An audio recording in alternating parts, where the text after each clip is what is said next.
Welcome to Truckee Talks. I'm your host, Maya Schneider, and welcome to Women in History Month. It's our pleasure on this show to bring you actresses in character that are doing portrayals all throughout our town at our schools and other venues. And we'll open right with two of our guests, Sal Bulkley as Gertrude Bell. Sal, nice to have you on the show, or I should say Gertrude, a pleasure to have you on the show. And Leora Sapir. Leora, it's nice to have you here, and you're here portraying Annie Oakley. I am. That's exciting. Well, welcome to the show, both of you. We're just going to start right off with questions. I want to find out a little bit more about who Gertrude Bell is. Who are you, Gertrude Bell? Well, I've had a number of titles. Mainly people will remember me for being an archaeologist in Persia and Arabia, the Middle East. I was also a spy for the British during World War I, which led me into encounters with Lawrence of Arabia. You perhaps have heard of him. I think that's a name we're familiar with. Yes, and I also wrote several travel books, and I took many photos of ruins and sites in Persia and Arabia. We're going to ask you questions about your explorations. I understand that you had a name of the Desert Queen. Yes, that was quite interesting. When I first started my expeditions into the desert, I wasn't put off by the fact that it was difficult to get permission to go into the desert. And I persisted and persisted and finally got permission to make my expedition. And I think because I just assumed I would be able to do this, they started calling me the Desert Queen. You just assume you can, and you can. That's exactly right. Well, let's move over to Annie Oakley. I know, Annie, you're a character well-known and well-liked by many Americans. But tell us about your background. How did you become so famous? Well, I'm not sure how I became so famous, but I started initially traveling with my husband after we got married when I was 15, Frank Butler, and we traveled for quite a while together, and I think we had some kind of unusual acts. And that caught the eye of Buffalo Bill Cody, and he kind of drafted us into his Wild West show where we traveled for many, many years. I think partly being a good markswoman versus a good marksman had a lot to do with it, as well as being a good athlete. I was able to do many, many tricks besides just shooting, like doing flips off of horses and a lot of acrobatics. Back in those days, that wasn't something you saw very often. No, I don't think so. Gertrude, let's talk a little bit about your background. What led you to become an archaeologist? Well, my parents sent me to Oxford, one of the best colleges in England, you know. And there, I was the first woman to earn a first-class degree in history.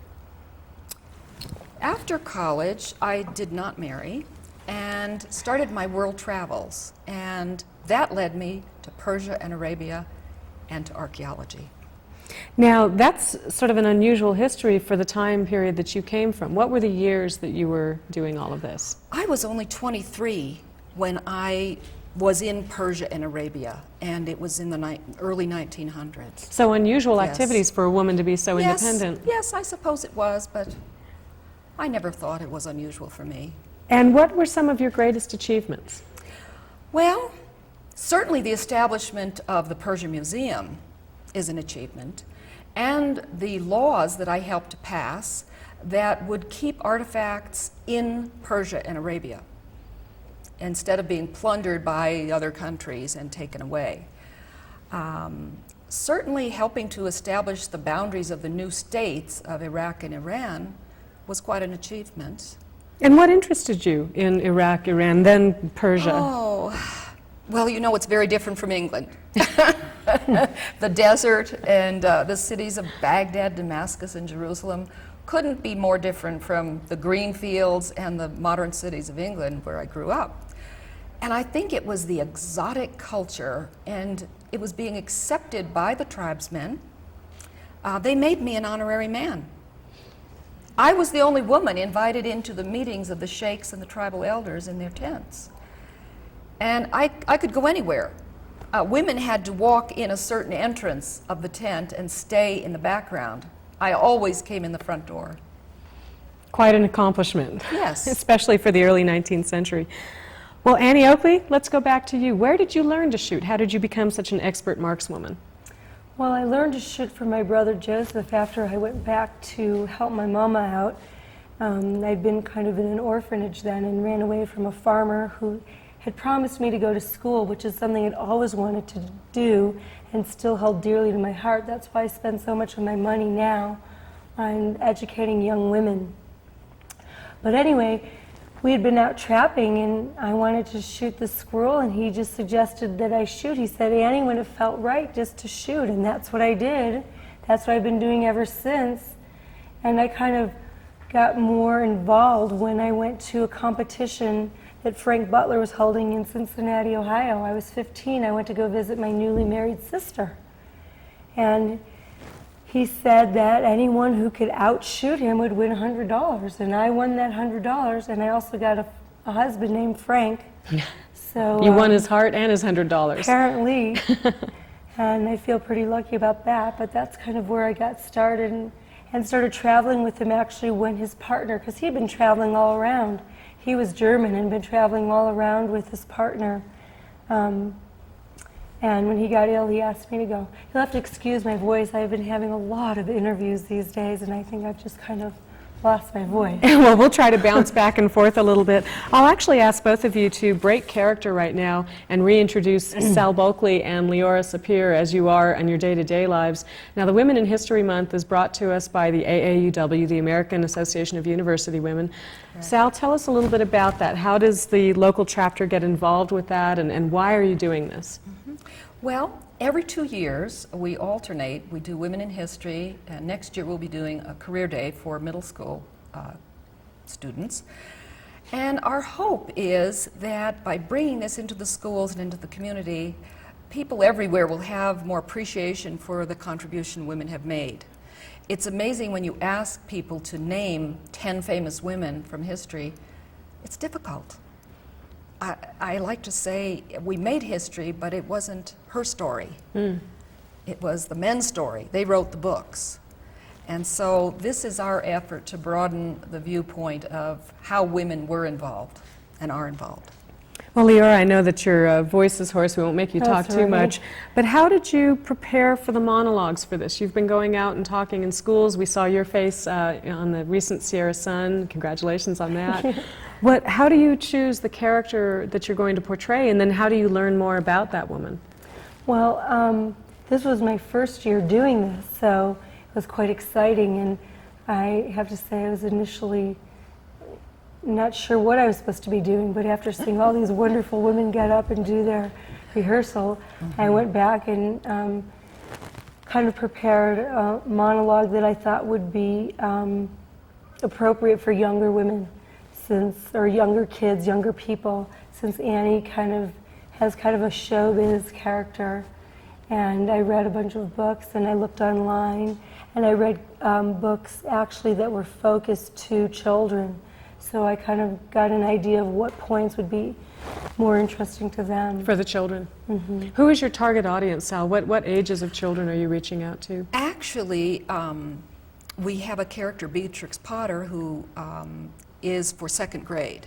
And our characters were for the upper grades, second and third and up. And we also did several 8th grades this year, which was fun. That's great. And we were up at Donner Trails, which is kindergarten through 5th grade, I believe. And we'll be showing a clip of that in the next segment. That was a nice so audience. We'll get to see They were all great. Well, certainly a little more friendly than the Follies audience anyway. Sal, I know when you do this, oftentimes you choose characters that many people aren't familiar with. I know many more people would probably have heard of Annie Oakley than necessarily Gertrude Bell. How do you do the research behind this? How do you decide who you're going to portray? Well, first of all, you have to have an interest in the character. You can't do somebody that someone else thinks you ought to do. It has to really be an interest of yours. And I was interested in this woman because I do like to travel to places and see ancient ruins. And I admired her courage in a time when it wasn't popular for women to not marry and have a career and be rather independent. And she has a lot of qualities that I admire. And she certainly was unique for her time, as was Annie Oakley. The strong, independent women, if they were around, they certainly didn't have, as you say, a lot of history written behind them. No. We don't hear a lot about them. So in fact, it may not have been that unusual. We just didn't hear about That's the other right. strong women of their time. And you mentioned Beatrix Potter is another character. We won't have her on the show tonight. Who else are we not going to see tonight? You're not going to see a friend of Harriet Tubman, a Quaker lady who actually took in Harriet and her runaway slaves and protected them. And that's a great hit with the kids who are studying that whole issue about slavery. Slavery and Yeah. slave running and Right. all of that. Well, what are the goals of the Women in History program? What are you trying to accomplish with these presentations? Do you want to add something about that? I can only add my personal goal.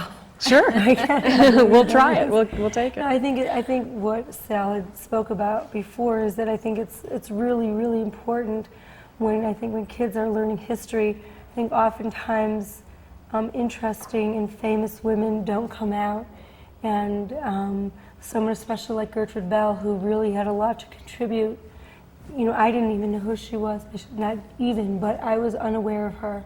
And I really am interested in archaeology as well. So I think, and also to bring up different things about characters like Annie Oakley. When the kids see her and Annie get your gun, she was actually a very, very, very different kind of person. She was actually very demure and very refined and held back and not, you know, walking around singing show tunes all day. So. And we mentioned that before we went on the show, how often Annie Oakley is portrayed as someone with a southern or western accent, but in fact, as you mentioned, she's from the East. Right, and never was a cowgirl. And I think that helps to break some of the myths, too, and really make these women more real to the people who are learning about them. Exactly. Sal, I know you did a great job here. You brought your archaeologist's box. And this really belongs to an archaeologist. Our very Tell us own about this. archaeologist, Carrie Smith, who works for the Forest Service. Oh. She was at our career day, and I remembered that, and I called her and I said, "Do you have a small sifter?" And she said, "Yes." And so I borrowed it. This is a pot that I bought for my husband when I was in Israel, and it was actually made by a Bedouin woman, and it looks very old. And thought I'd bring that along. Now, I wouldn't want to give away your secret, Sal, but that almost looks like cat litter in there. No, it's sand. All right. It's sand. And these are tools that are used in sifting through. You did a great sand. job. It's great that your So. costumes are so accurate for the time and that you have the props. I think that that really helps bring it alive, I'm sure, for the children especially. When we come back on the next segment, we're going to be talking with two other guests, Margaret Mead and Lisa Meitner, and we'll also be showing a clip of these women at the various schools and venues that they've been visiting. I'd like to thank you very much, Sal Thank and you. Leora, for being on the show, and it's really fun having you here and hearing about your characters.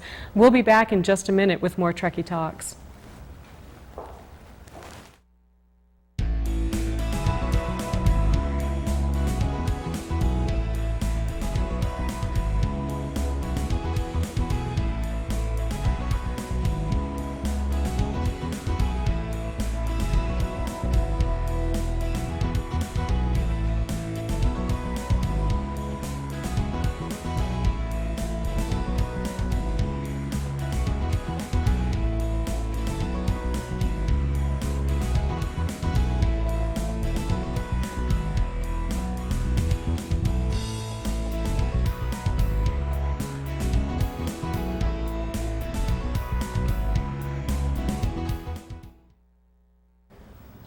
Welcome back to the show. I'm Maya Schneider, and we're here with guests from the AAUW telling us about Women in History Month. And with us on this segment is Margaret Mead, otherwise locally known as Jana Corwin. Jana, nice to have you on the show. Thank you, Maya. And Lisa Meitner, portrayed by Lynn Zacconi.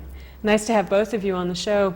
Before we go into character and ask you questions about what your lives were like, we'd like to show the audience a video that was taken recently of some of you up at the Donner Trails School. So we'll go to that right now, and you can walk us through that. Okay, arriving at Donner Trails School up on the summit. I think we know that's a school bus, so we can move right along from there. But now you go and show up. Here you are, Jana, showing up as Margaret Mead. Yes. And what was this like, talking to an audience of young people? Well, I have a great deal of fun with this, and this is probably one of the hardest audiences we have, in that you have to have it at a level that kids kindergarten through 5th grade can understand. So you have to hook them early, get the little squirmers. They're not used to sitting in chairs, and they have a lot of fun with that, but it is a challenge being able to appeal to that wider range of age. Right, that's a broad spectrum for Yes. that age. And here we've got Sal Bulkley as Gertrude Bell, and I see she's got her archaeologist box. And I'm sure the kids were interested in all of that. It's always nice to have a prop. The props are good. Something to show and tell Right. and put your hands on. But the kids look like they're engaged, they're paying attention. We enjoy going up to Donner Trail. The teachers do an excellent job of having the kids, they have excellent listening skills. Even the kindergartners will listen, and they will ask excellent questions at the end of your presentation. And of course there we just saw Leora Sapir as Annie Oakley. Yes. And it looks like she really gets into the character there. And I think that would make it fun for her as well as for the students. We can only wonder at what she's teaching them to do with their guns and rifles up there on Donner Summit, but we'll be real careful if we see some new gunslingers up there on top of the mountain. Now, Lynn, I understand that you weren't part of this. Here we have, is this Beatrix Potter? Yes, and Nan Barnett plays Beatrix. And they study Beatrix Potter books in the 2nd grade, so Nan has always pretty much gone into the 2nd and sometimes 3rd grades or upper grades, but typically she's our 2nd grade presenter. Those were wonderful stories. I remember growing up with those myself, and how wonderful it would be as a child to have the author come to life and tell you about the stories and where the stories came from. I've got a question. And here we go. All right, well, thank you for walking us through that. That must be fun to work with the kids. I'll ask you now to assume your character, if you will. And Jana, I'll start with you as Margaret Mead. Tell the audience about who Margaret Mead was and what she accomplished. Margaret Mead is probably the most famous American anthropologist. She did her field work back in the 1930s, and her books that she wrote, Coming of Age in Samoa, Sex and Temperament in 3 Primitive Societies, are still standards in anthropology classes in college courses even today. She and her her second husband and her third husband were very active. They were all anthropologists, and they studied mainly in the Southwest Pacific, different cultures, the Samoans, people in New Guinea, and especially on Bali for a number of years. And she brought that back, and she was the curator for the American Museum in New York City from the time she was 26 until the time of her death. And she was considered she had a huge range of people. She got involved in so many different activities other than anthropology. She was involved in schools and the research that was done on child development, Erik Erikson, and the different educators. She got involved with people involved in aging, the anti-war movement, how America should behave during World War II. She was really had a broad She was variety extremely of interests. broad and social And interests. now she had fairly well-educated parents. Grew up in a sort of philosophical household. A if you very will. intellectual household. The paternal grandmother, was a college graduate during the 1800s, late 1800s. Practically unheard of. She became a superintendent of schools, and her mother was a doctorate in sociology. Her father was an economist who was one of the founders of the Wharton and Business School at the University of Pennsylvania. You can sort of imagine that Margaret Mead grew up with an expectation that she would become an educated woman, Yes. different than other women of her same generation. But what was even more amazing, even though grandmother was a school teacher and a school principal, Margaret Mead never attended public school until she went to high school. She was homeschooled essentially, except for 2 years of a Montessori type of kindergarten and half days in 4th grade. Well, we'll get back to Margaret Mead in just a second. We want to go over here to Lisa Meitner. Now, Lisa, you are a physicist. That's correct. And where are you from? Vienna. Vienna. I was born in Vienna in 1878. So tell us about some of your accomplishments and who you are. Well, I'm best known for my co-discovery of nuclear fission with Otto Hahn in Berlin in 1938. But prior to that, in the early 1900s, when the hot topic was radiation, I did work in radiation and radioactive elements and discovered the element polonium, and took time off during World War I to work in a field hospital, running X-ray equipment. Now, as a co-discoverer of atomic fission, didn't Otto Hahn receive the Nobel Prize for that in 1944? Yes, yes, he did. I was a little disappointed in that because I felt that the discovery was very much very much contributed to by my field of physics. He was a chemist, and many of my colleagues in America and Niels Bohr in Copenhagen petitioned the Nobel Committee to jointly award the prize so that I would share it, but that wasn't so much important to me as it was that I was able to do physics, and I received many other prizes in my life. Do you think that that Nobel Prize was because of your gender? No, I think it was primarily because of the fact that I dealt with what you call nowadays gender problems when I was a young girl and first trying to work as a physicist. But at that time, because my grandparents were Jewish, I was in Berlin, and the problem was really the fact that I was a Jewess, and the Nazis were doing things such as taking my name off published papers and putting the names of non-Jewish scientists on. And I think there was some things going on with the fact that I was Jewish, and a lot of the science done by Jewish scientists was denied by the Germans and not realized by the rest of the world. Well, you were doing your discovery in a very shaky time. Yes, I tried to stay in world Berlin as history. long as I could, but starting in about 1935 or so, things become more and more difficult, got to the point where I could no longer have assistants or have people working for me or even be paid reasonably. Finally, I just had to flee with a small suitcase in 1938 just to save my life. Now, Overnight. you were offered the opportunity to join other physicists in creating the atom bomb. Yes, but ever since I was little, I felt that my love of science should be used only for things that would contribute to the betterment of humankind, nothing to damage it. And I also, during World War I, having worked in a field hospital, I saw plenty of destruction, and I saw the horror of war, that I did not want my discovery used in any way to contribute to war. So you fled in 1935? 1938. And where did you go? I went to Sweden at that point and spent another 20, after working for over 30 years in Berlin, I spent another 20 more years working in Sweden before I retired to England to be near my nephew, Otto Frisch, who was also a physicist. Okay, so you stayed in science all of your life. I did my entire life, ever since I was a little girl. I always loved science and I loved mathematics. Physics is the love of my life. I can understand loving science. Loving math is a whole other world for me, and I wouldn't argue the point with somebody as brilliant as Lisa Meitner. Margaret Mead, let's get back to you. What do you think some of your most lasting contributions to anthropology were?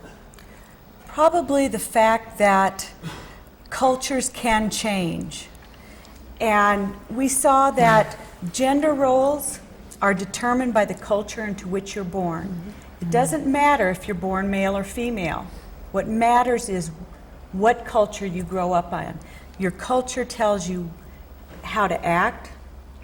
It will mold your temperament. It tells you what kind of temperaments or personalities are acceptable.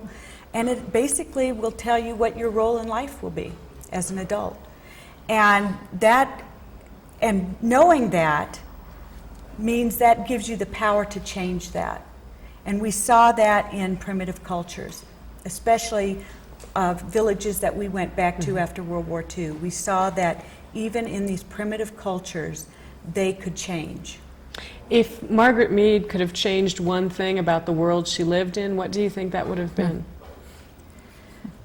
Probably as I got through life, I think that the thing that concerned me most was that people wouldn't open their minds, that whatever they were raised, that was right, that they were intolerant and unaccepting of other cultures. And I would like to see that all children born on the planet were wanted and loved children. So I became very concerned with overpopulation and making birth control available to people. I really felt that humanity is at a crux of, if we destroy our environment, that by just sheer numbers alone, that's going to destroy us and our culture and everything that we've worked for. Well, certainly Margaret Mead spent most of her life researching this information, was brilliant, and her name will stay with us for a long, long time to come. I'll ask you both to step out of character, if you will, and return to your lives as Jana and Lynn, and tell the audience a little bit about what's been the best part. Lynn, I'll start with you. What's been the best part for you about portraying Lisa Meitner and doing this? Well, because I'm a retired engineer scientist myself, and I love science, and I've always loved mathematics. Sorry, Maya. Better you than me. It's always been my best subject in school. I just want to see more girls go into science and math because it's such fascinating fields to be in. And so I try to portray scientists, find women scientists to portray that, particularly ones that are lesser known, even though Albert Einstein called Lisa Meitner, our Marie Curie, I would rather portray someone other than Marie, even though Marie is a fabulous scientist. Just to, you have a feel. I portrayed Marie 2 years ago. Yes, she did. We were the physicists. So we were a good team. Well, chemist. Well, and I also physicist. had a Nobel Prize in physics. Yes. Well, we have a brief recap to do here. We just want to remind folks again, we're talking about women in history. The local chapter of the AAUW, the American Association of University Women, has been putting that on.